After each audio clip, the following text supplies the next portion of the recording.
Секако вид на отпад, чат и ужасна миризба е секојдневие на жителите од скопската населба Маџари. Се што се пали на чекор од нивните домови, а токму луѓето од диво населените места во непосредна близина ја предизвикуваат таквата еколошка бомба. Дивата депонија Вардарище со години служи како претоварна станица каде што се носи отпад пред да биде пренесен на Дрисла. Но голем дел од истиот не завршува на таа локација. Тоа моментот додека тој седи тука е толку злоупотребен од диво населените роми, значи целиот е раширен, истиот се селектира што им е потребно за да препродадат, продадат, одвојат, нив им треба, не им треба, се пали за да се издвои бакар, олово и се останато кој понатаму го продаваат на отпадите кои што го откупуваат. И сето тоа, значи, од еколошки аспект е неподносливо со такво палење што, не знам, налик на чадот во Берут последно што беше, до толку, значи, се случува.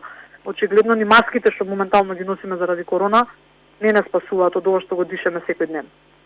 Инспекторите не можат да ги казнат лицата кои палат отпад во ситуација кога тие не поседуваат ниту лични карти. Некои од комуналните инспектори на град Скопје по пријава пристигнале на терен, а завршиле во болница откако биле натепани со шипки, вели првиот човек на градскиот инспекторат Мирослав Богдановски. Градоначалникот Петре Шилегов е свесен за проблемот, но тврди преголема инвестиција е расчистувањето на просторот и товарот не може да падне само на градската каса. Според таа студија која што имаме ние направено за да се изврши примарна една заштита на тој простор со технологиите кои што се познати и во Европа и во светот е потребна за примарната некаде околу 20 и нешто, 25 милиони евра, за целосна санација некаде околу 40 милиони евра, средства кои што град Скопје за жал ги нема на располагање.